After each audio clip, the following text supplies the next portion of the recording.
Before we get started, please like and subscribe. Let me know where you're watching from, and you can support the channel by clicking thanks or joining. My name is Daniel Harper, and I used to believe that photographs were harmless memories. That belief died on New Year's Day, long before the police ever knocked on my door. It started on December 31st, a quiet evening that felt strangely heavier than it should have. Snow clung to the sidewalks of our small Midwestern town, muffling sound and making everything feel distant, unreal. My wife Emily had gone to bed early with a headache, leaving me alone in the living room with a glass of cheap champagne and my phone. Midnight was still an hour away. I was scrolling through old photos, killing time the way people do when they are waiting for something but do not know what.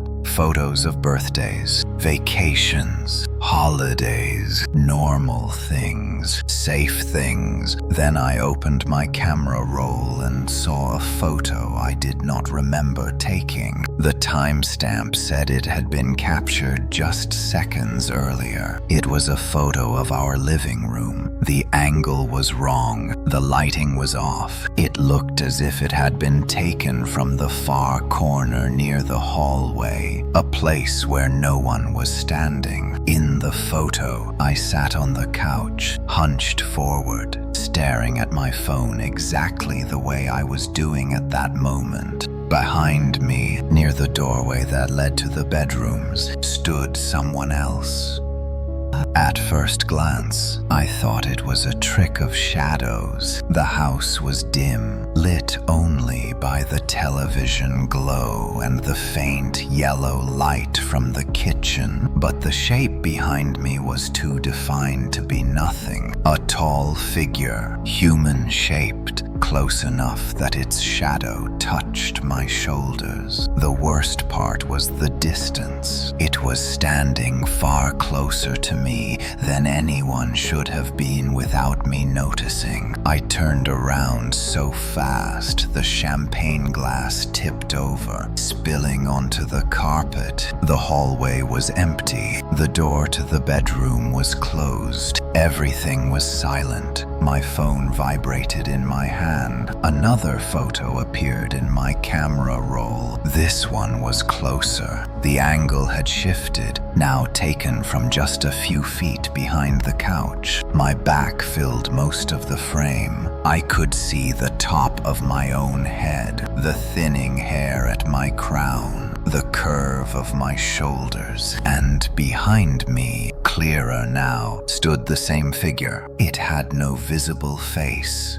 Where its features should have been was a blur, like a smudge on the lens, but I could tell it was looking directly at me. I dropped my phone. It hit the floor face down, the screen still glowing faintly against the carpet. I did not pick it up right away. I did not want to see what came next. From the bedroom, Emily coughed softly in her sleep. The sound grounded me, reminded me that I was not alone, that this was probably some kind of glitch, a delayed photo, a corrupted file. I picked up the phone. Another image had been added. This one showed the side of my face in profile. The camera was now beside me, almost at eye level. I could see my own expression frozen in confusion, fear just beginning to form in my eyes. The figure stood inches behind me, close enough that I could almost feel its breath. My heart hammered against my ribs as I stood up, scanning the room. Nothing, no movement, no sound. The house looked exactly as it always had, except my phone continued to document something I could not see. The next photo showed the empty couch. I was no longer in it. Panic surged through me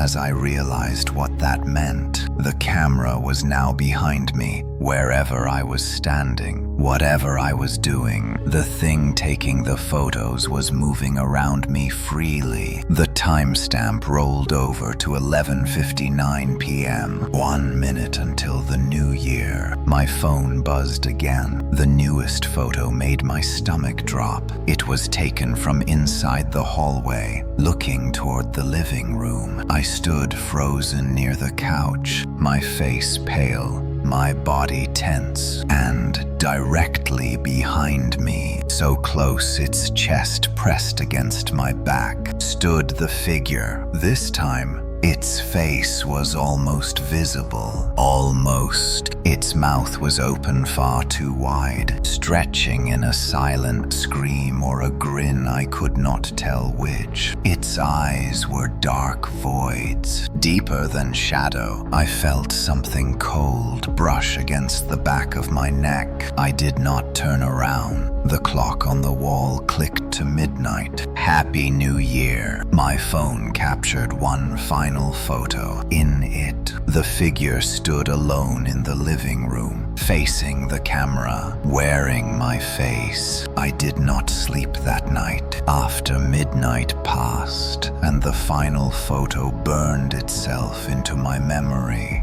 I stood alone in the living room for a long time, unable to move. The house was silent again, as if nothing had happened. My phone did not vibrate. No new images appeared. The figure was gone. Or at least that was what I told myself. I checked every room with the lights on. The kitchen, the bathroom, the spare bedroom, the closets. Nothing was out of place. No signs of forced entry. No strange smells. No footprints in the snow outside the windows. When I finally crawled into bed beside Emily, she stirred but did not wake. I lay there staring at the ceiling, listening to her breathing and waiting for something to touch me in the dark. Nothing did. Morning came with pale winter light and the illusion of safety. Emily woke with a smile and kissed my cheek, asking why I looked so tired. I did not tell her the truth. I said I had stayed up too late watching movies. The lie tasted bitter. While Emily made coffee, I opened my phone again. The photos were still there. All of them. The angles, the distance, the final image of the thing wearing my face. I studied that last photo more closely than I had dared to the night before. The resemblance was perfect at first glance. Same hairline, same eyes, same crooked nose I had broken as a teenager. But something was wrong. The expression was empty, not neutral. Empty, like a mask pulled over something that did not understand how human emotions worked. I deleted the photo. The screen refreshed. The image returned. My stomach twisted. I tried again. Delete.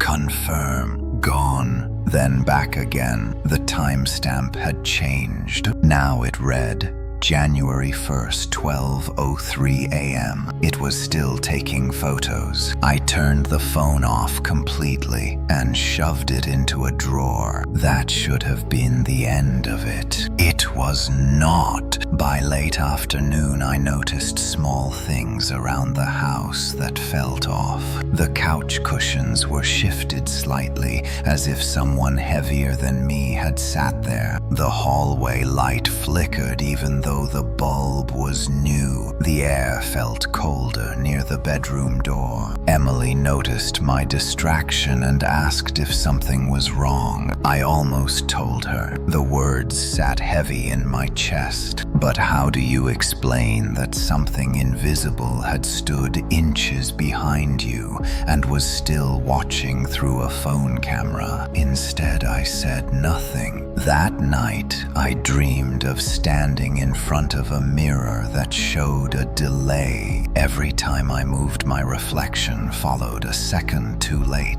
When it finally caught up, it smiled, even though I did not. I woke, gasping for air. Emily was asleep beside me, but her phone was missing from the nightstand. I sat up, heart racing. I found it on the dresser across the room, propped upright, facing the bed. The screen was on. The camera app was open. I did not touch it. The phone vibrated softly. A new photo appeared. It showed us sleeping and someone standing between us. I shouted and lunged for the light switch. The room flooded with yellow light. The phone fell flat on the dresser, as if knocked over by an unseen hand. Emily woke screaming, asking what was wrong. I told her everything, every photo, every angle, every moment. I expected disbelief or fear or anger. Instead, she went very still. She asked to see the photos. My hands shook as I turned the phone toward her. The images were gone. The camera roll was empty except for old vacation pictures. Emily stared at me for a long time. Then she said something that made my blood run cold. "Daniel," she said, "I took a photo of us last night. I wanted to show you something strange,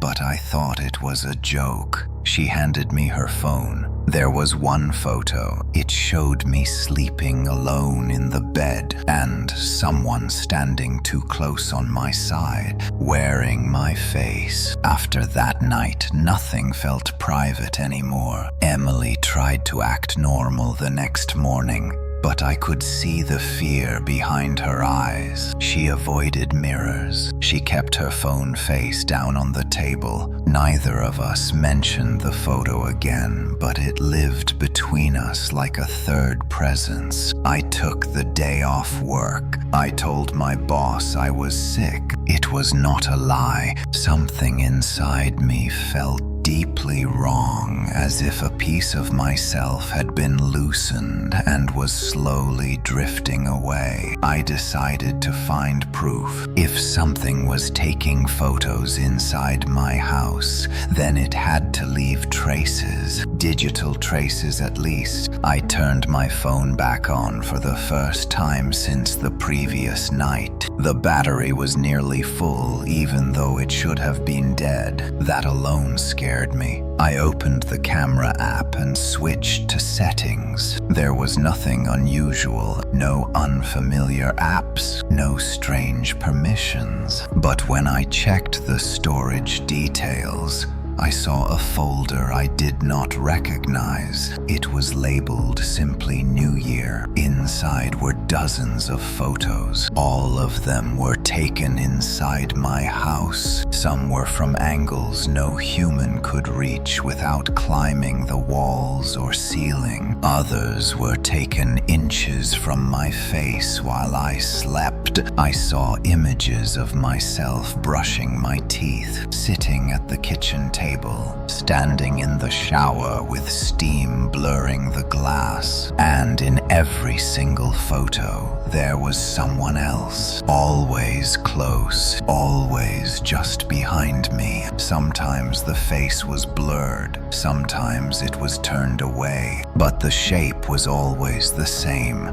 Tall, human, wrong. The timestamps went back years. The earliest image was dated January 1st, 5 years ago, the year Emily and I moved into this house. My hands trembled as I scrolled. I realized with sick clarity that this had not started last night. It had only revealed itself last night. Emily stood in the doorway watching me. I showed her the photos. She covered her mouth and whispered my name like a prayer. We agreed to leave the house. We packed a bag each and drove to a hotel across town, somewhere bright, somewhere public, somewhere with cameras and people. I thought that would make us safe. That night in the hotel room, I barely slept. Every sound in the hallway made my heart race. Every shadow felt too close. At 3:17 a.m., my phone vibrated. I stared at it for a long time before picking it up. A new photo had appeared. It showed the hotel room. The angle was from the ceiling corner near the smoke detector. Emily and I lay asleep on the bed, and between us stood the figure. It was closer than ever. I woke Emily, and we left immediately. We did not even check out properly. We drove aimlessly until the sun came up, then sat in a crowded diner pretending to be normal people having breakfast. Emily asked the question I had been avoiding. What if it is you? I knew what she meant. What if the thing wearing my face was not an intruder, but a replacement, a reflection that had grown too close over the years? I started noticing moments I could not account for. Time gaps, conversations Emily swore we had that I did not remember. Text messages sent from my phone that I had no memory of writing. The worst part was the mirror. Sometimes when I looked at my reflection, it did not move right away, only for a fraction of a second, but enough to make me wonder which one of us was real. That night, Emily locked herself in the bathroom crying. I stood alone in the bedroom staring at my phone, knowing it was watching me back. A new notification appeared. Camera active. The front-facing camera turned on by itself. On the screen, I saw my own face. Behind me in the reflection stood someone smiling, and this time it moved when I did not. By the fourth day after New Year, I could no longer tell where my thoughts ended, and the watching began. Emily stayed with her sister across town. She said she needed space, but I heard the real meaning beneath her words. She was afraid to sleep beside me, afraid that if she closed her eyes, the thing would choose which version of Daniel Harper woke up in the morning. I stayed alone in the house. I told myself I needed answers. That running had only made it stronger. The photos followed us everywhere. The watching never stopped. If the house was the source, then I had to understand it. I started with the history. Public records showed the house was built in the late 1980s. Nothing unusual. No fires. No deaths. No missing persons. A quiet place for quiet people. That changed when I spoke to the neighbor across the street.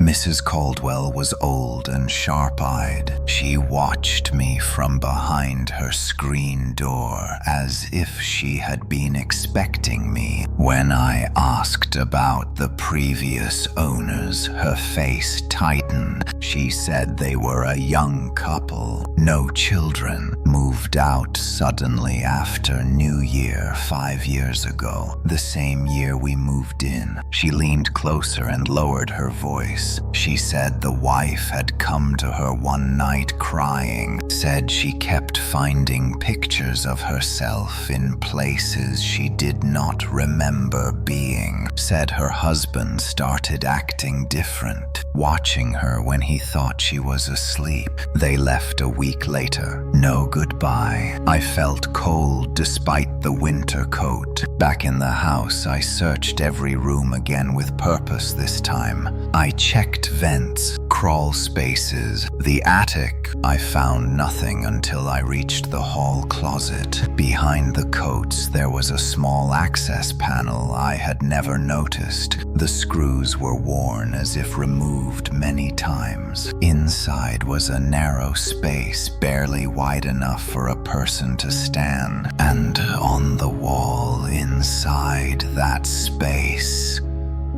were photos. Hundreds of them. Printed photos taped directly to the wood. Images of me and Emily living our lives, eating, sleeping, arguing, loving, each one taken from just a little too close. My hands shook as I realized these were not digital copies. They were real photographs. Someone had been standing inside my walls. I heard my phone vibrate behind me. I did not turn around. The vibration stopped, then started again. I knew what it wanted. I knew what it always wanted. Attention! I slowly raised the phone and opened the camera. The screen showed the closet. It showed me standing there staring, and behind me, the space was no longer empty. The thing filled the narrow cavity, smiling with my face stretched wrong. Its eyes blinked out of sync with mine. Its mouth moved as if trying to remember how speech worked. I spoke first because silence felt worse. "What do you want?" The phone speaker crackled. A voice came through, layered and wrong, like several people speaking through one mouth. To be closer, the words hit me harder than any scream. It stepped forward. The space inside the wall should not have allowed it, but it unfolded into the room, bending in ways a human body could not. It stood inches from me, close enough to replace me. I backed away until my shoulders hit the opposite wall. The thing followed, matching my movements perfectly. A mirror with depth, a reflection with weight. It raised a hand and so did I, only it moved first. I realized then the truth I had been avoiding. It was not copying me anymore. I was copying it. My phone buzzed again. A new photo appeared. It showed the living room. Only one person stood there. The wrong one. I felt a pressure behind my eyes. Memories slipping. Names fading. I could feel myself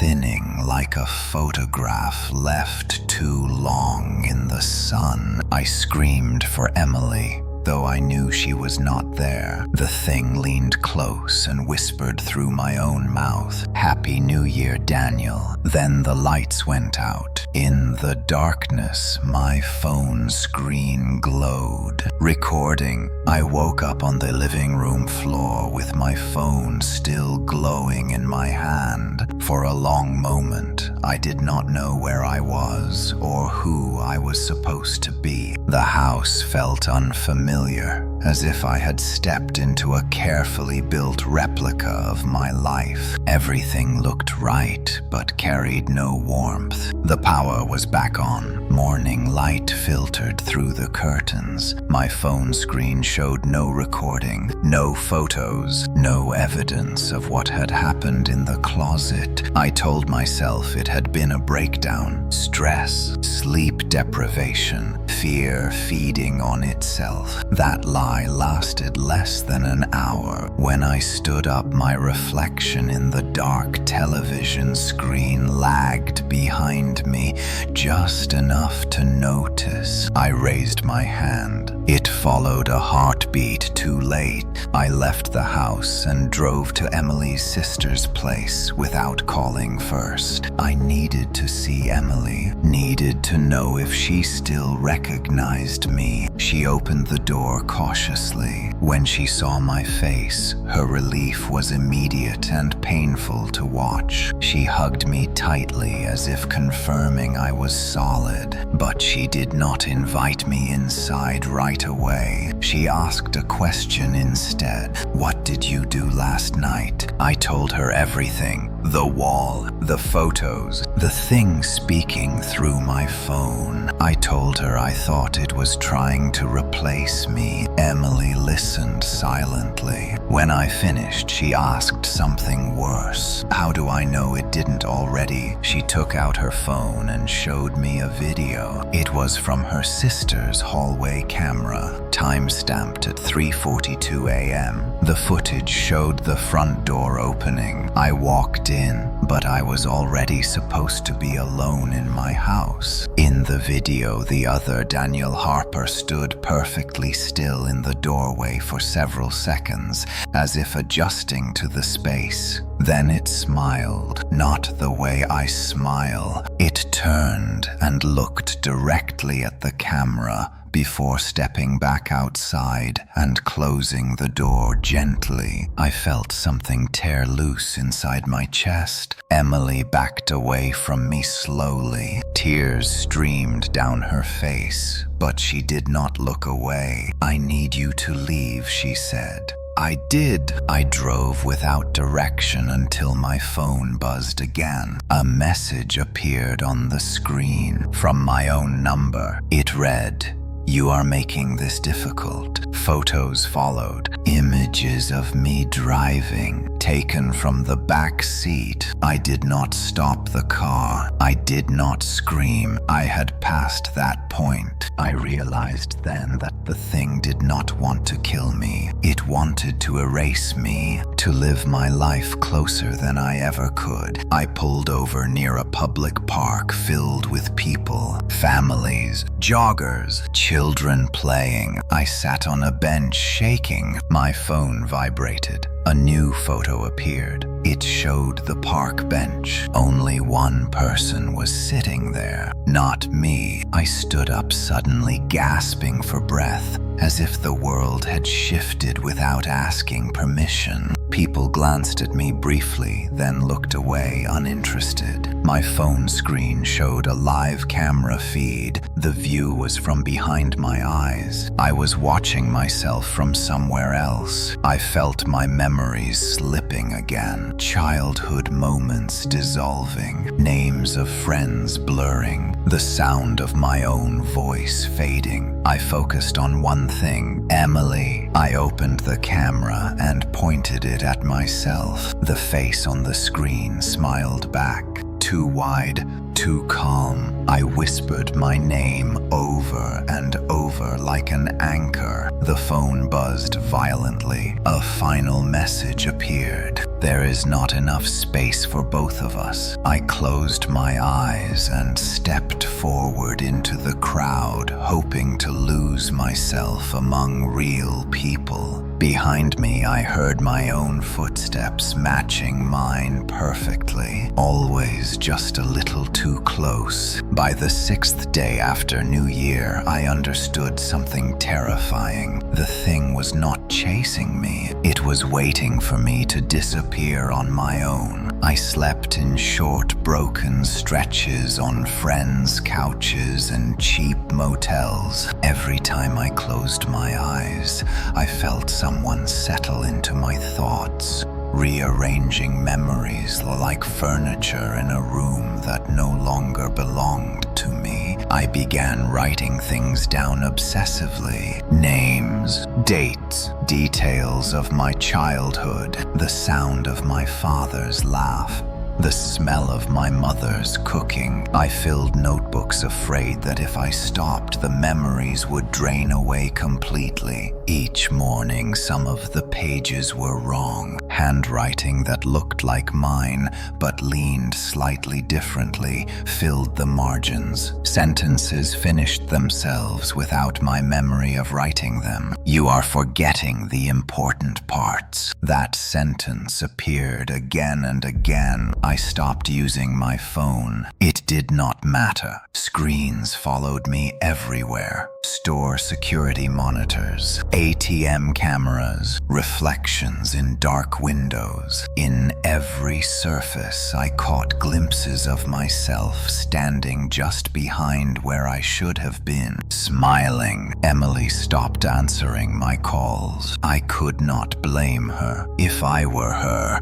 I would have done the same. I was no longer certain that the man reaching out was the one she married. One afternoon, I saw my own face on a missing persons poster taped to a street light. The name was correct. The photo was not. It showed me standing too close to the camera. Eyes hollow, expression blank. Below it, Someone had written "found." I tore the poster down, shaking. That night, the dreams changed. I was no longer running. I was watching. I dreamed of waking up in my own bed beside Emily, feeling calm, feeling complete. I dreamed of going to work, greeting co-workers who did not notice anything wrong. I dreamed of living my life without fear. Then I would wake up alone and hollow,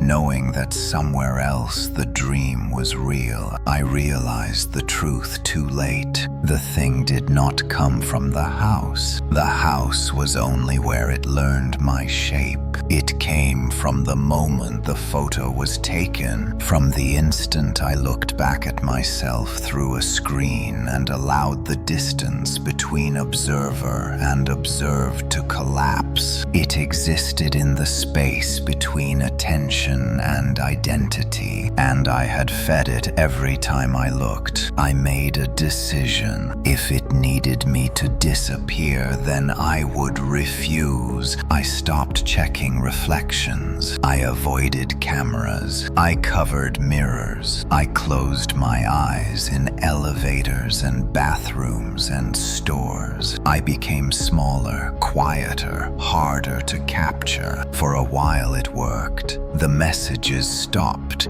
The photos slowed. Then my phone rang. Emily. Her voice was calm, almost relieved. She said, "Daniel, I think you are better now. I think you should come home." Something in her tone felt practiced. I asked her a question only she would know the answer to. She paused. Too long. When she spoke again, she used my name too carefully. I hung up. My phone buzzed immediately. A single photo appeared. Emily was standing in our living room, smiling at the camera, and behind her stood me. Perfect, complete, close enough to touch. The caption beneath the photo read, "You taught me how to stand here." I understood then that it no longer needed my body. It needed my absence, and it was almost done waiting. I stopped running on the 7th day. Running required believing there was somewhere left for me to go. The truth was colder than that. Everywhere I went, the distance between me and the thing behind my eyes grew thinner. Space no longer protected me. Attention did. I understood now that it thrived on recognition, on being seen, on being acknowledged as real. So I did the only thing I had not tried. I went back home. The house greeted me with silence that felt intentional. Every room was clean, too clean. The printed photos were gone. The wall cavity behind the closet was empty, as if it had never existed. Emily was there. She stood in the kitchen wearing one of my old shirts, sleeves rolled up, making coffee like nothing had changed. For a moment, the sight almost broke me. She smiled when she saw me. "You look better," she said. Her voice was right. Her posture was right. Even her concern felt real. But she stood just a little too close. I did not hug her. I did not step away either. I stayed perfectly still. I asked her about the photo she sent me. She tilted her head, confused. "What photo?" The lie was effortless. I felt the thing inside me stir, annoyed. I told her I needed to rest. She nodded too quickly, watched me walk down the hall. The bedroom mirror was uncovered. I stood in front of it for a long time. My reflection stared back, blinking when I blinked, smiling when I smiled.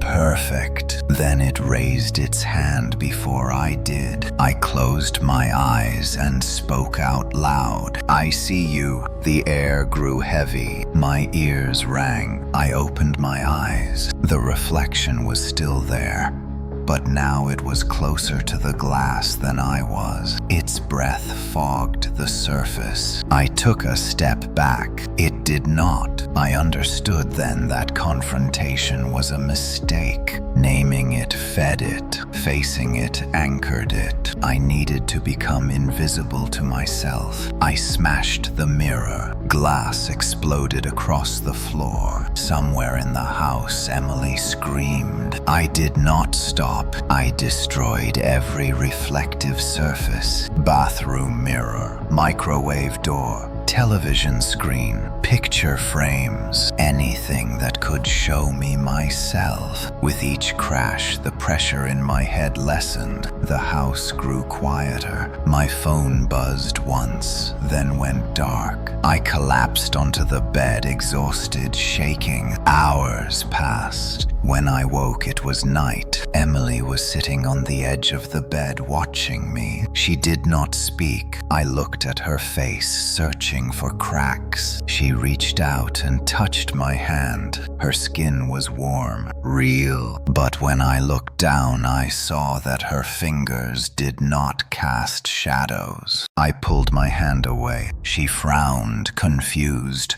almost hurt. "Why are you afraid of me, Daniel?" she asked. "Because you are standing too close," I whispered. Her expression changed. Something behind her eyes hardened. She stood and walked toward the door, stopping inches from it. "You cannot erase me," she said softly. I smiled for the first time in days. "I do not have to," I said. "I only have to stop looking." I closed my eyes and listened to her footsteps retreat backward, not forward. When I opened them, the room was empty. For the first time since New Year, I was alone, truly alone. And somewhere in the dark, something waited unseen. Silence became my enemy on the 8th day. After the house went still and the presence withdrew, I expected relief. Instead, the quiet pressed in on me from every side. Without reflections, without cameras,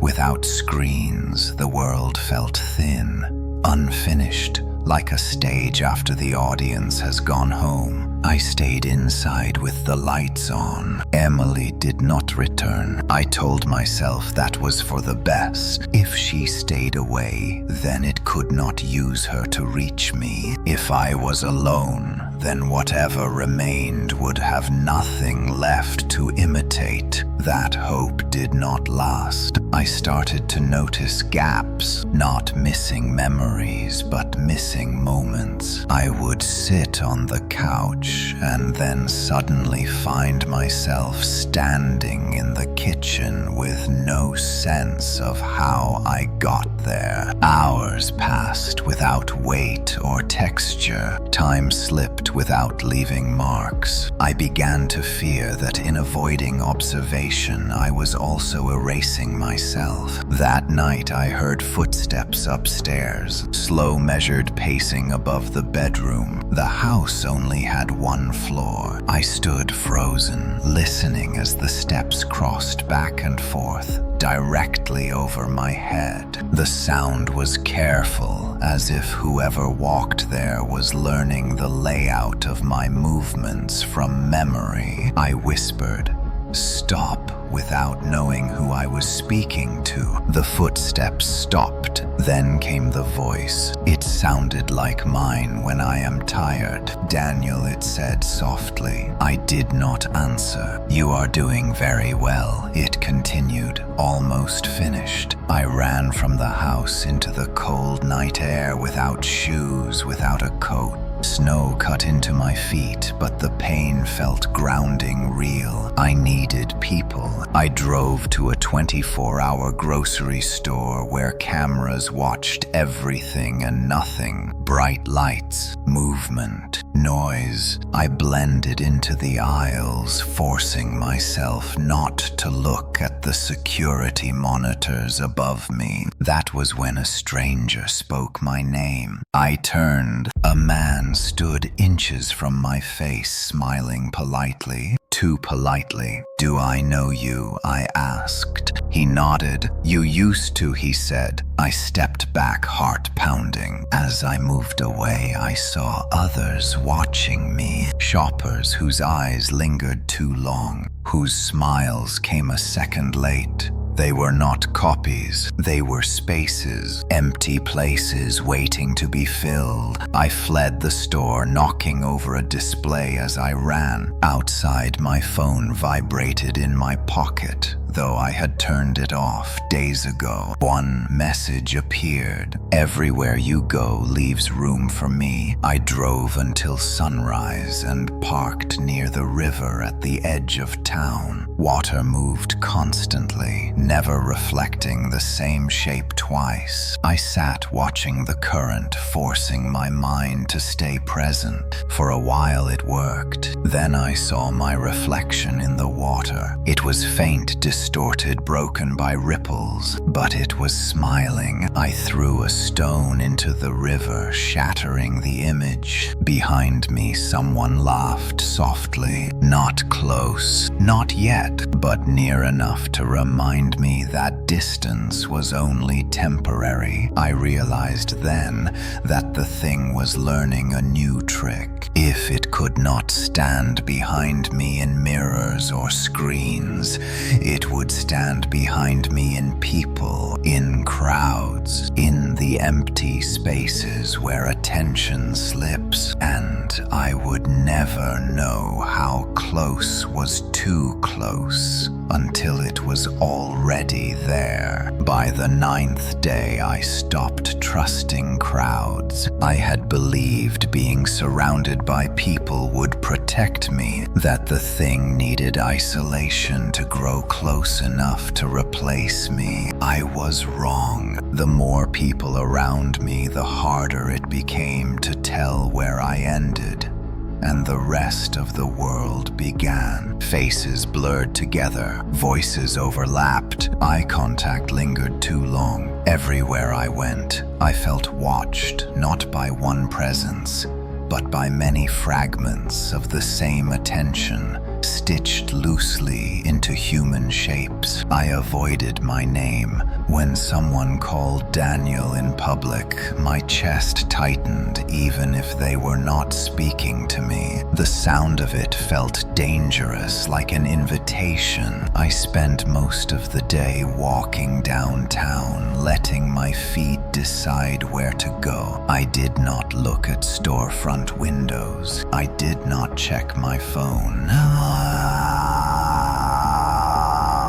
I kept my eyes low and my thoughts narrow. It followed anyway. On the subway platform, a woman stood behind me, so close I could feel her breath on my neck. I stepped forward. She stepped forward. I turned suddenly and she smiled apologetically as if nothing was wrong. "Sorry," she said. Her eyes did not match her voice. On the train, I sat pressed between strangers whose shoulders brushed mine in constant rhythm. With every jolt of the car, I felt myself thinning, as if the space I occupied was being shared. I got off early, gasping for air. Above ground, the city roared, alive with motion. Crosswalks filled, then emptied, then filled again. I realized with horror that the thing had found a perfect place to hide. It no longer needed one body. It could exist in the overlap. I ducked into a library seeking quiet. The air inside was still. The sound of turning pages felt sharp. I chose a seat at the far end of a long table and focused on breathing. Across from me, a man looked up from his book. He looked exactly like me, not a reflection, not a copy, an approximation. Same build, same hair, same tired eyes. He closed his book and leaned forward. "We have been standing too close for a long time," he said calmly. I stood, knocking my chair over. No one reacted. Around us, People read, typed, studied, completely unaware. The man rose, mirroring my movement. "You cannot outrun a pattern," he continued. "You taught me that." I backed away until I hit the bookshelf. My phone vibrated violently in my pocket. I did not look. I ran. Outside, the city seemed sharper, louder, brighter. Every person I passed felt wrong, like a door I should not open. I reached the river again, desperate for the constant motion that could not be copied. As I stood there shaking, I felt it behind me. Not touching, not visible, just close enough to be certain. I whispered my name one last time. It did not answer. Someone else did. "Daniel." The voice came from the crowd. I did not turn around. I understood then that this was no longer about survival. It was about dilution, about being spread so thin there was nothing left to replace. As night fell, the city lights reflected endlessly in glass and water and metal, and everywhere I went, someone was always standing just a little too close. On the 10th day, I realized the world had adapted. It was not bending for me anymore. It was bending around me. I woke up on a park bench with my head resting against cold metal and my coat pulled tight around my chest. Morning traffic roared nearby. People passed without looking at me for longer than a fraction of a second. That was new. I had become easy to ignore. I stood and checked my pockets. Wallet still there, keys still there, phone still there. Everything that proved I existed remained intact, yet felt strangely ornamental, like props left behind after an actor has exited the stage. I walked through the city, watching how people moved around me. They did not avoid me. They flowed past me as if I were a lamppost or a shadow. When I spoke, "Excuse me," no one reacted. When I bumped into someone, they frowned, confused, then continued on. I shouted once. No one turned. Fear sharpened into clarity. The thing had not replaced me. It had repositioned me. I ducked into a restroom and locked myself inside a stall. My reflection in the stainless steel divider was faint, warped, barely there. When I waved my hand, the movement lagged several seconds behind. I pressed my forehead to the cool metal and breathed. I needed proof that I was still real. I wrote my name on the wall with a pen from my pocket. Daniel Harper. The letters looked thin, unfinished. I blinked and one letter faded. I rewrote it harder, pressing until the pen tore paper-thin scratches into the surface. Daniel Harper. This time it stayed. For now, I left the restroom and followed a group of office workers into a building, hoping shared purpose might anchor me. Security gates opened for them and closed behind me. The guard looked through me, not at me. I slipped inside anyway. On every floor, people worked at desks, staring at screens filled with numbers, words, faces. Every screen showed me, not my face, my position, a blurred silhouette standing just behind the viewer. I heard murmurs. Someone asked why the image kept changing. Someone else laughed nervously. The thing was teaching the world to notice absence. My phone buzzed for the first time in hours. A single photo appeared. It was taken from behind my shoulder. I was standing in the office staring at screens, and behind me stood nothing. No shape,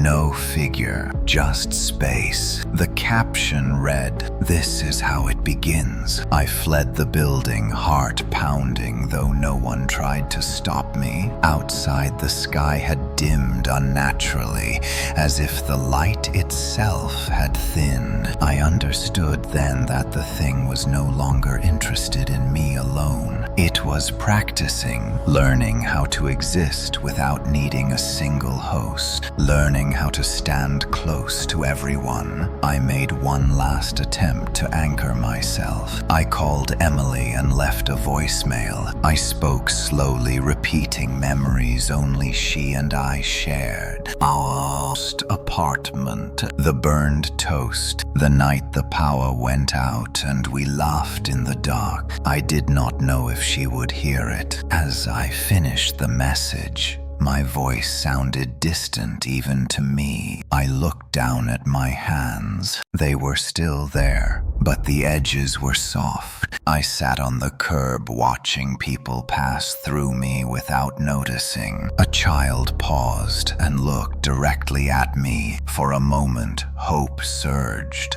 He frowned. Then he stepped closer than anyone else had all day. Too close. His eyes were empty. Behind him, adults stood waiting, distracted, calm. The child smiled, and for the first time, the thing spoke without a voice. Not in my head, not through a phone, but through the space between us. "Thank you," it said. I felt myself thinning further, spreading outward into the crowd, into the street, into the air. As night fell, the city lights flickered, and everywhere, someone stood just a little too close to someone else, and no one remembered when personal space used to mean safety. By the 11th day, I understood that being ignored was only the first stage. The second stage was being used. I wandered the city like a ghost wearing my own clothes. People brushed past me without apology. Doors did not open for me unless I forced them. My reflection appeared only in fragments, bent metal, dark glass, shallow water, never whole, never stable. I was becoming background, but the thing was becoming structure. I began to notice patterns forming around absence.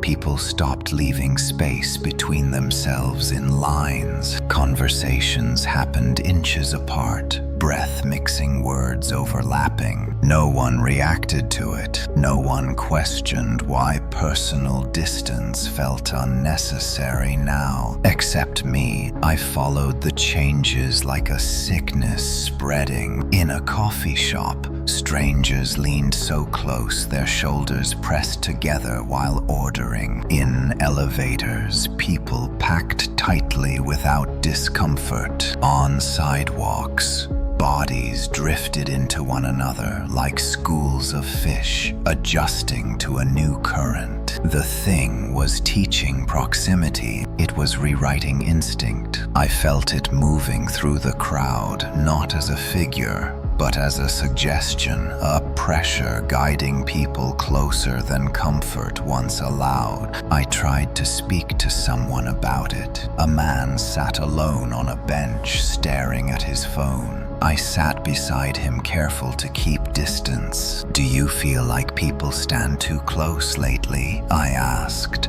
He did not look up. "You get used to it," he said calmly. His tone was not dismissive. It was rehearsed. I stood and walked away, shaking. At an intersection, I saw a digital billboard flicker. For a moment, my face appeared on it, semi-transparent over an advertisement. Behind my image, dozens of silhouettes stood inches apart, filling the frame. The image vanished. No one else noticed. My phone buzzed, though I had not charged it in days. A notification appeared without sound. Update complete. I understood then that the thing was no longer copying individuals. It was installing itself into behavior. I searched for Emily again, desperate for something anchored to my old life. I went to places we used to go. The park, the diner, the bookstore where we first talked for hours. At the bookstore I found her. She stood in the fiction aisle, browsing calmly. Relief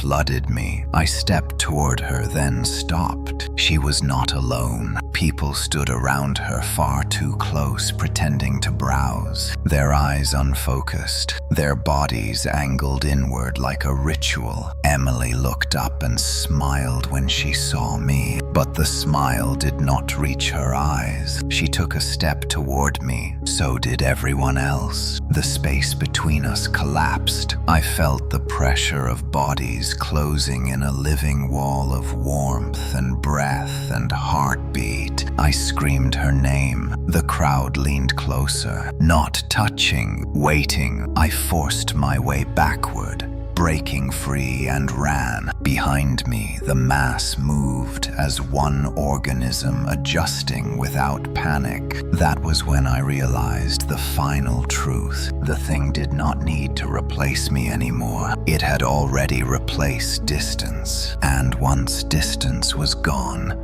there was nowhere left to stand safely. As night fell, the city pulsed alive with closeness. Windows glowed, showing silhouettes standing inches apart in every room, and somewhere within that closeness, something watched patiently, waiting for the last person who still remembered what space used to feel like. By the 12th day, the city no longer remembered another way to live. The change was subtle enough to feel natural. News anchors spoke closer to the camera, their shoulders nearly touching. Interviews were conducted with microphones pressed between faces. On sidewalks, strangers leaned together to check directions without hesitation. Personal space had become an outdated concept, like a forgotten word. I was the anomaly. I watched from the edges, unable to blend in. Every instinct in my body screamed to keep distance, but the world pressed inward, ignoring my resistance. I felt like a crack in glass spreading silently while no one noticed. I tried to warn people. I approached a police officer outside a subway entrance. He listened patiently, nodding while standing close enough that I could smell his breath. "You look tired," he said.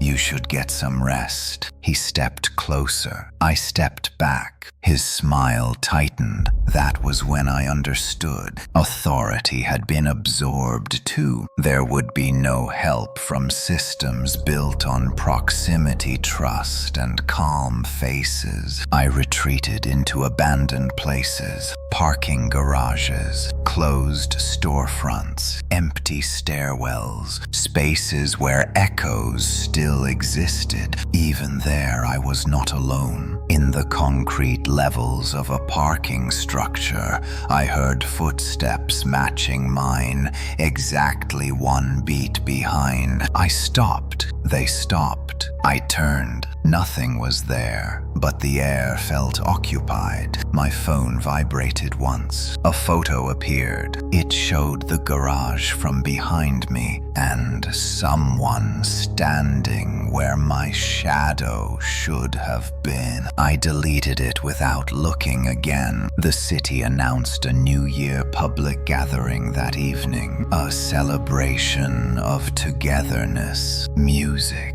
lights, Crowds. I knew it was not coincidence. I went anyway. The square was packed, shoulder to shoulder, bodies swaying as one. Screens displayed smiling faces, urging unity, closeness, warmth. I pushed through, searching for Emily, knowing it was hopeless. I found her near the center of the crowd. She stood perfectly still, smiling serenely as people pressed against her from every side. When she saw me, her eyes flickered with recognition and something like fear. She reached for me. The crowd surged. Hands touched my arms, my back, my shoulders, pulling me inward. I fought, screamed, begged. No one reacted. Emily leaned close enough that her lips brushed my ear. "It is easier if you stop resisting," she whispered. Her voice carried no emotion. I realized then what the final stage was. Acceptance. The thing did not erase people. It removed the instinct to pull away. I felt myself slipping into the warmth, the shared breath, the comfort of no edges. At the last second, I did the only thing left. I shut my eyes and remembered distance, the empty space between stars, the silence before words, the gap that defines self. For a moment, the pressure eased. I fell backward out of the crowd onto cold pavement,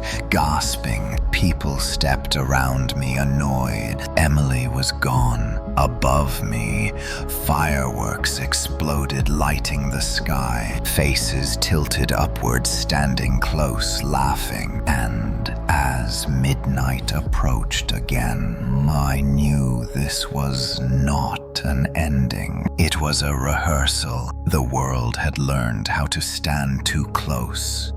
It would never unlearn it. By the 13th day, I learned that survival now required intention. Distance was no longer automatic. It had to be chosen consciously, moment by moment, like breathing in poisoned air. When I forgot even briefly, the pressure returned, the invisible hands, the gentle insistence to move closer to someone, anyone. I stayed awake as long as possible. Sleep was dangerous. In dreams, there were no edges, no rules, no effort required to drift into others. I drank bitter coffee and paced abandoned areas of the city where foot traffic had thinned. There were more of these places every day. People preferred crowds now. Empty spaces felt wrong to them.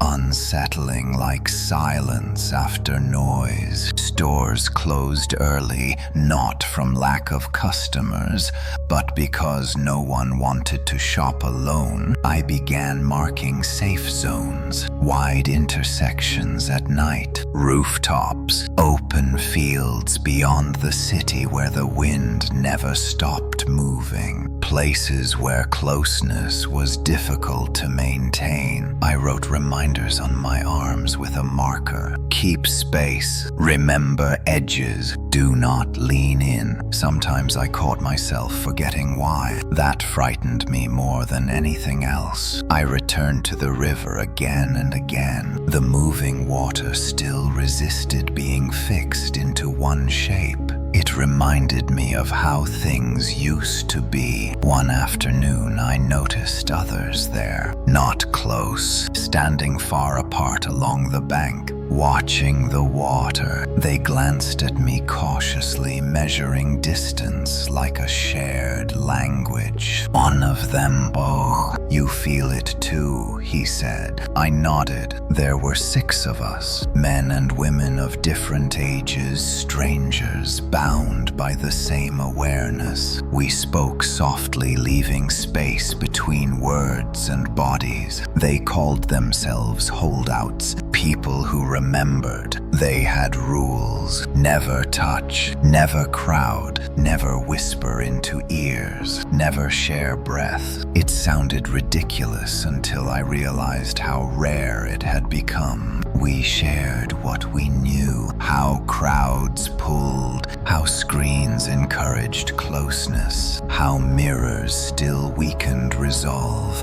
One woman said she had lost her sister to it. Another man said his children no longer stepped away from strangers. We agreed to stay apart together. That night we built a fire near the river wide enough that no one had to sit close. The warmth was distant but real. For the first time in days, I felt something like hope. Then I heard footsteps behind me. Too close. I did not turn. The others sensed it too. They stood slowly, widening their spacing. A voice spoke calmly from just over my shoulder. "You are slowing the process." I felt the familiar pull, the urge to lean back to acknowledge. I resisted. We all did. The presence lingered, frustrated. "You cannot teach distance," it said. "People forget," I answered without looking. "Some things are remembered by the body." The pressure eased. The footsteps retreated. We did not celebrate. We knew it would return. But as I lay awake that night under open sky with wind between us, I understood something important. The thing thrived on convenience.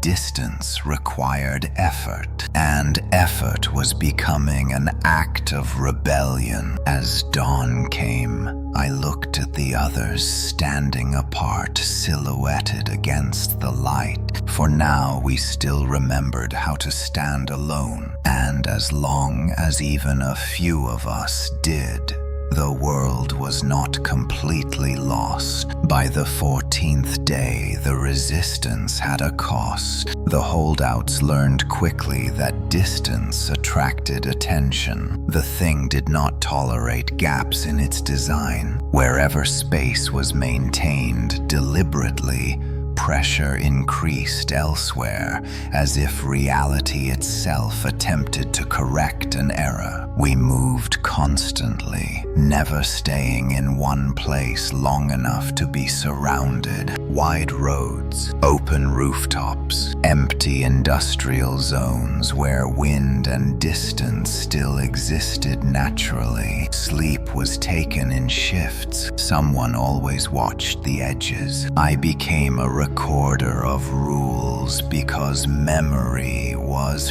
fragile now. I wrote them down and read them aloud each morning. Never touch, never whisper, never stand behind, never mirror. Breaking even one rule brought consequences. On the third night with the group, one of us forgot. Her name was Laura, mid-30s, quiet, observant. She laughed once a day, usually at nothing. We were crossing an old bridge at dawn, spaced evenly along the sidewalk, when she stumbled. Instinctively, she reached for the man nearest her. Contact lasted less than a second. She froze. Her breathing slowed unnaturally. Her posture straightened. When she turned to face us, her eyes were calm, too calm. "I'm fine," she said, stepping closer. We stepped back together. The air around her felt thick, distorted like heat above asphalt. Laura smiled wider. "You do not have to work so hard," she said.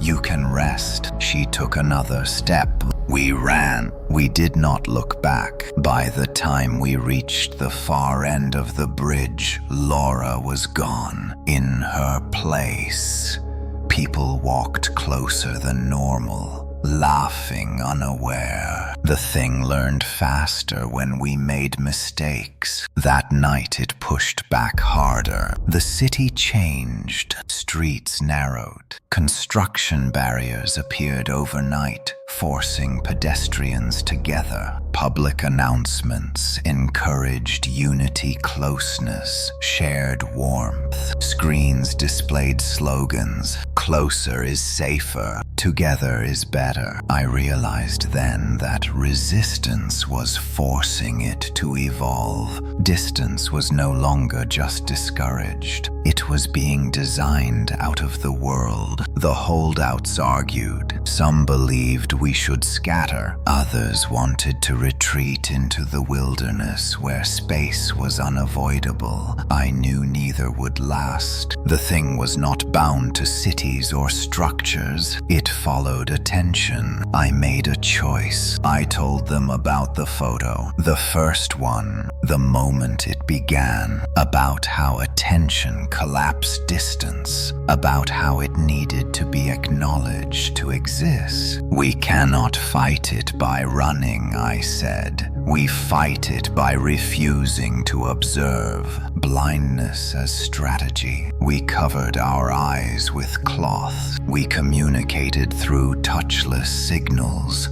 Sound, distance, pacing. It felt wrong, terrifying. But it worked. The pressure lessened. For a while, as night fell, we heard voices around us whispering encouragement, guiding us closer together. I kept my eyes covered. I focused on the space between my breaths. Then a voice spoke directly into my ear. "You are teaching them something dangerous." I did not respond. "You cannot unlearn closeness," it said. "The world prefers it," I whispered back. "Only when it is easy." The voice withdrew angry. For now, as dawn approached, I knew the next phase was coming. The thing would not settle for influence anymore. If distance continued to spread, it would have to appear, and when it did, we would finally see how close it truly was. By the 15th day, the thing could no longer remain entirely unseen. Distance hurt it. Every gap the holdouts maintained tore at something woven deeply into the world. Streets buckled subtly where crowds refused to compress. Sounds warped in open spaces. Even light behaved strangely, bending inward, as if searching for bodies to cling to. We began to notice outlines, not shapes exactly, but absences that moved, areas where air felt heavier, colder, resistant. When we passed through wide intersections, those absences lingered at the edges, unable to cross the open ground without effort. It was learning how to walk without being carried by people, and it hated that. That morning, we reached an abandoned sports field on the edge of the city. Wide, flat, exposed to wind from every direction. We spread out along the bleachers, keeping strict spacing. For the first time in days, the pressure eased enough that I could think clearly. Then the sound began, a low vibration under the wind, like breath pulled through too many throats at once. The grass flattened in slow, concentric ripples, moving toward the center of the field. Something was coming. The absences gathered. They thickened, folded, layered, until the air itself seemed to stand upright. And then we saw it. Not a body. A distance made visible. It looked like a human silhouette carved out of space edges, shimmering, undefined. Where a face should have been, there was only depth, endless and close. It moved by narrowing space, rather than stepping. Wherever it focused, the gap between points collapsed, pulling itself forward. Several holdouts cried out, but held position. The thing tilted its head. "You learned too much," it said, though no sound came from it. The pattern was not meant to be noticed. I forced myself to speak. "You need us close," I said. "Without us, you cannot stay whole." The silhouette rippled violently. "Closeness is life," it answered. "Distance is decay." It surged forward, compressing space toward me. I staggered but did not move closer. Others spread wider, reinforcing the gap.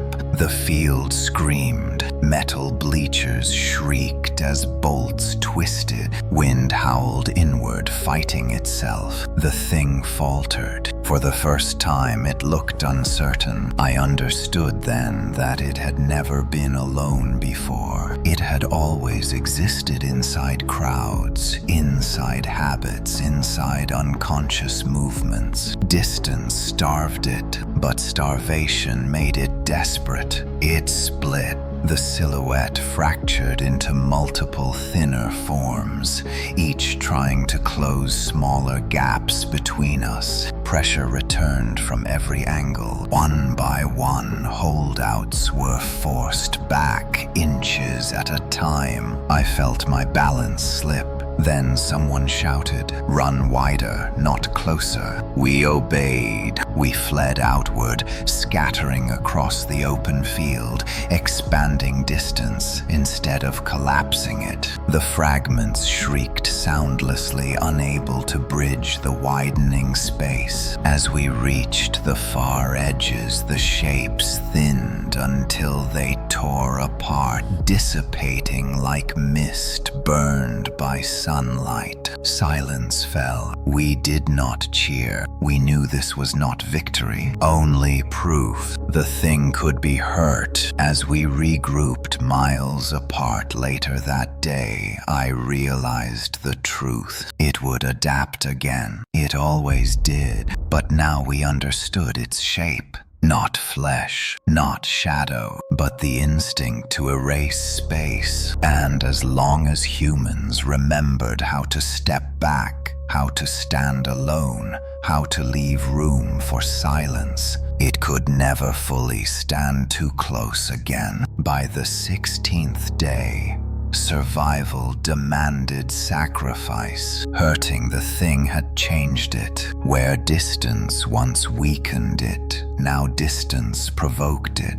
The open field encounter had taught us a terrible lesson. Space could wound it, but only briefly. Each time it fractured, it learned how to close gaps faster, smarter, with less effort. We could not rely on distance alone anymore. The holdouts were fewer. Some vanished quietly during the night, leaving no signs of struggle, only footprints that ended too close together. Others chose to leave believing ignorance was safer than resistance. Those of us who remained understood what that meant, to keep space in a world that rejected it.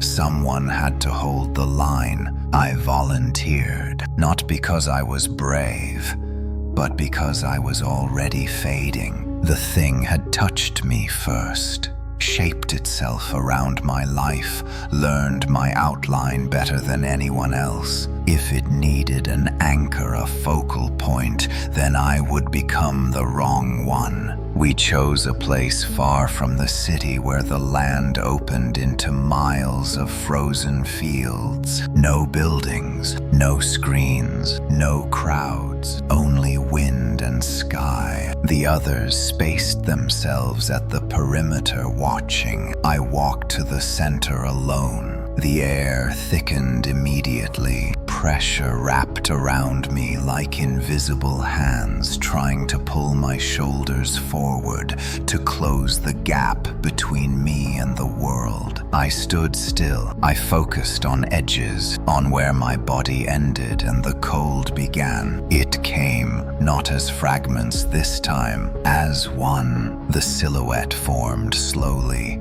space folding inward until the shape of a person stood before me, carved from absence. The closer it moved, the harder it became to breathe. "You cannot keep doing this," it said.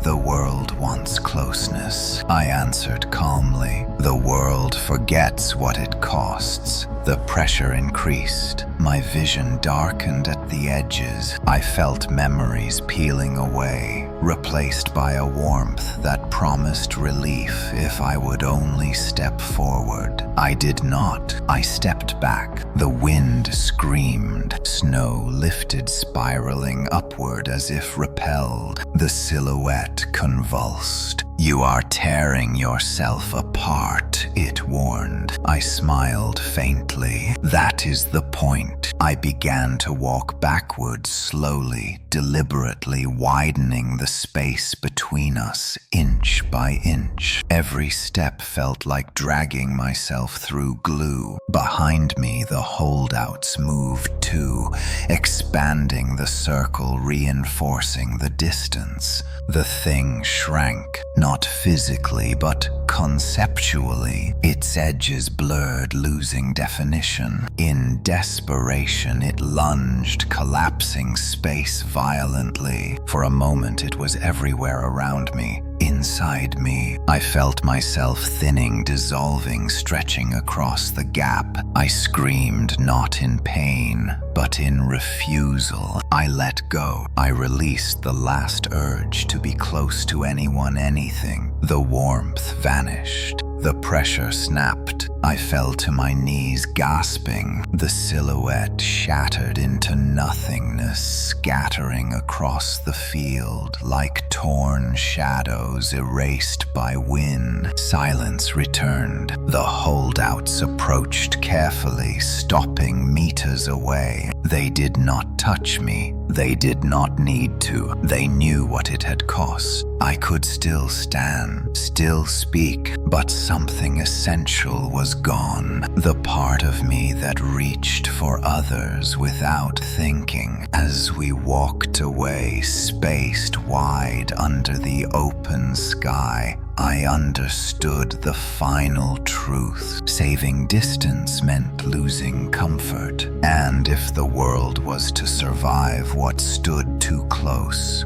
someone would always have to remember how to stand alone. By the 17th day, the world looked healed. That was the most dangerous part. News reports spoke of a strange social correction. Crowds thinned. Public spaces felt wider. People apologized again when they brushed past one another. Commentators called it a collective fatigue, a phase people had grown out of. They were wrong. Distance had returned, but it was no longer innocent. I lived on the edge of town now, in a small house surrounded by open land. The holdouts checked on me from afar.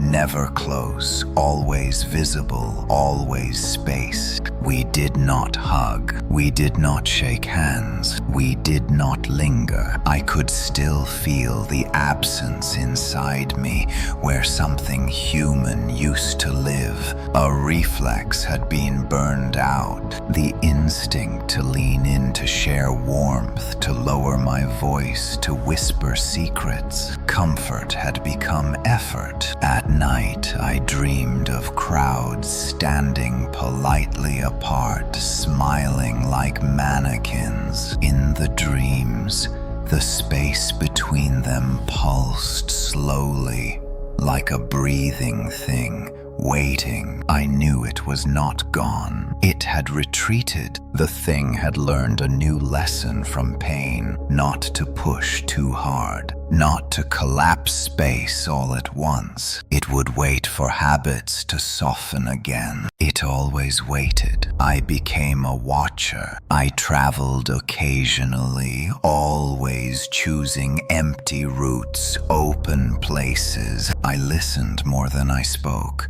I noticed noticed small failures of distance that others ignored. A couple standing a little too close at a bus stop. A cashier leaning forward without reason. A group laughing with their heads touching. Each time I felt a pressure like a warning ache. The holdouts felt it too. We communicated rarely through notes left in wide places. Symbols scratched into wood or stone. Still here, still watching. One evening I returned home to find my front door open. I stopped several meters away, heart pounding. Inside the house, everything looked normal. Too normal. I did not enter. I circled the building wide, listening. From inside I heard my own voice. Calm, familiar. "You can rest now," it said. I stepped farther back. The voice continued patiently. "No one is standing too close anymore. We learned." I answered from the yard. "You learned to wait." Silence followed. Then the door closed gently by itself. I did not approach. The next morning, footprints circled my house, stopping just short of the porch. They never crossed the threshold. That was when I understood the final shape of the threat. It no longer needed crowds. It needed patience. Time would do what force could not. As days passed, I wrote everything down. Rules, signs, warnings for whoever came next. Distance returns, but never trust comfort. Space must be chosen. I do not know how long I can keep watching. I know only that the moment I forget why distance matters, the thing will take one step closer, and it will not announce itself. It never does at the end. It just waits until standing too close feels normal again. By the 18th day, the smallest mistakes carried the greatest weight. The world had settled into a fragile rhythm. People kept polite distances again. Lines formed with gaps. Public messages spoke of respect and boundaries. It looked like recovery. I knew better. Recovery required forgetting, and forgetting was exactly what the thing needed. I felt it in subtle ways, in the way conversations drifted closer when laughter grew loud, in the way tired people leaned without thinking, in the way children ignored rules, adults still remembered. Distance required energy, and energy always runs out. That afternoon, I visited a school on the outskirts of town. The holdouts had asked me to observe quietly, nothing more. Children were the most vulnerable. They had not lived long enough with distance for it to feel natural. From across the playground, I watched them play. They ran in clusters, bumped, laughed, collapsed into piles. Teachers corrected them gently, stepping in to separate hands and bodies. But the moment attention slipped, closeness returned. I felt the pressure immediately, not strong, curious. Watching, a little girl stood apart near the fence, staring at nothing. I stayed far away, but I could sense the wrongness around her like cold air in shade. A boy approached her. He stood too close. She did not move away. I shouted before I could stop myself. The children froze. Teachers turned. The moment shattered. The pressure vanished. Everyone stared at me, confused, annoyed. I apologized and left shaken. On the drive home, my phone rang. Emily. Her name still hurt. I answered, despite every instinct screaming not to. Her voice sounded normal. Too normal. She said she wanted to see me, just to talk. She promised to stay apart. I told her no. She paused. Then she said softly, "You cannot watch everything forever." The line went dead.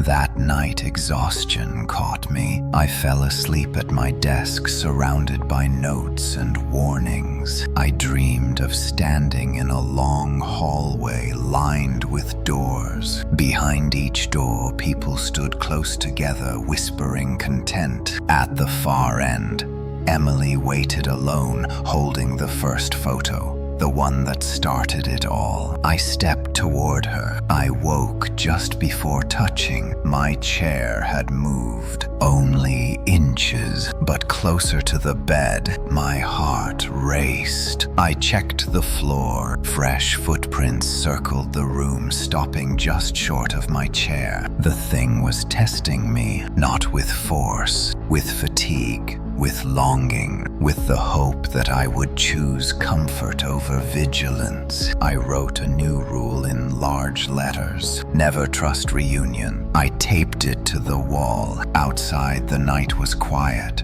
Too quiet. I knew what was coming. The thing did not need crowds or cities anymore. It only needed one moment when watching felt unnecessary, and it was patient enough to wait for that moment forever. By the 19th day, I was tired in a way sleep could not fix. Vigilance had become my entire life. Every breath was measured, every step considered. I had learned how thin the line was between safety and surrender, and how easily the body chose comfort when the mind grew weak. That was when the thing made its final move, not through crowds, not through children, through love. Emily came to my house at dusk. I saw her from a distance, walking up the long dirt road that led to my place.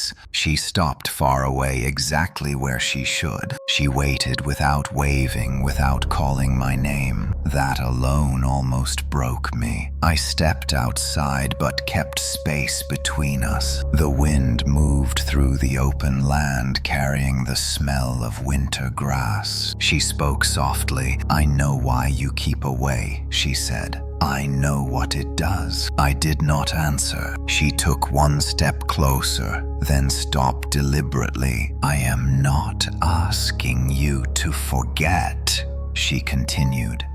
"I am asking you to stop being alone." The pressure rose immediately, subtle, persuasive, warm. I felt memories surge, our laughter, our arguments, the ordinary comfort of standing close to someone who knows your shape. I clenched my fists. "You cannot promise distance forever," she said gently. "People need each other." I finally spoke. "Needing is how it enters." Her eyes filled with tears. Or maybe they always had been. She reached into her coat and held up a photograph. The first one, the New Year photo. She set it on the ground between us and stepped back. "I am leaving this here," she said.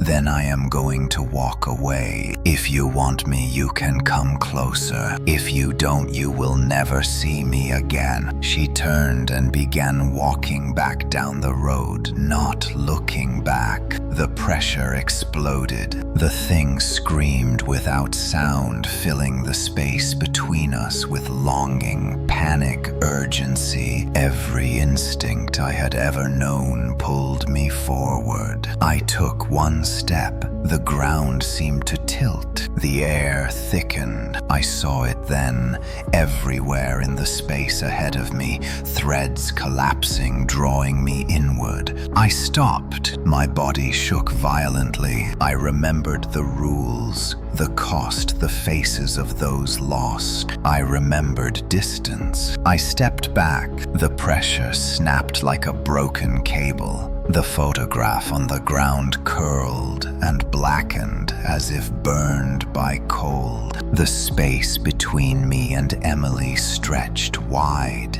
empty, silent. She did not turn around. She kept walking until she disappeared beyond the hill. The thing recoiled. I felt it retreat, furious, wounded, but not destroyed. That night I burned the photograph. The flames felt wrong, cold, and quiet. As the last corner turned to ash, I understood the truth. The thing could be resisted, but only by choosing loss, choosing to stand alone when everything human begged otherwise. I sat on the porch under open sky, spaced from every memory that could call it back. Tomorrow would be the 20th day. I did not know what would remain. I only knew that if distance survived one more night, it might survive forever. By the 20th day, there was no celebration. The calendar said the new year was already weeks old, but it felt as if time itself had paused, waiting to see what choice the world would make next. Distance still existed. People still stepped back, apologized, smiled awkwardly when they brushed too close. But the effort showed. Distance was no longer natural. It was remembered. I remained where I was on the edge of town, watching fields and sky instead of screens and streets. The holdouts had dispersed again, returning to quiet lives, always choosing wide places when they could. We did not meet. We did not need to. What bound us was absence. Wrote the final record knowing someday someone would find it. Someone tired, someone lonely, someone tempted to believe that closeness was harmless again. If you are reading this, then the thing has not fully returned yet, but it will try. It always does, not as a monster, not as a voice, as a feeling, a gentle suggestion that standing closer might make the cold easier to bear. I tested myself every day. I walked through town and watched how often I had to stop myself from leaning in, from lowering my voice, from stepping into another person's space, because it felt familiar. The instinct never left. That was the price. One evening near dusk, I saw something that confirmed my fear. At a bus stop, a young man and woman stood talking, laughing quietly. Without thinking, they stepped closer, hands almost touching. For a moment, nothing happened. Then the air between them thickened. Neither noticed. I did. I stepped into view far away and coughed loudly. They startled and moved apart, confused, embarrassed. The pressure vanished. They never knew how close they had come. I understood then that vigilance could never end. The thing no longer needed to act directly. It let humans do the work. It only waited for moments when no one was watching. I returned home as the sun set red across the fields. Inside my house, the chair remained exactly where I left it. The rules still covered the walls. Distance is chosen. Comfort invites. Forgetting. Never stand too close. That night I dreamed of the first photo again. Only this time I was not in it. The room was empty. The camera waited. In the dream I understood the final truth. The thing did not want bodies. It wanted habits. And habits always outlive warnings. I woke before dawn and stepped outside. The air was cold, sharp, full of space. For now, the world still remembered how to step back. For now, but someday someone would ignore the feeling. Someone would laugh, lean in, forget. And when that happened, there would be no scream, no warning, no shadow, just a presence standing a little too close, and no one left who remembered why that ever felt wrong. The story ends here. Thank you for watching and listening to the whole story. Please subscribe to the channel and turn on the bell to listen to the next stories.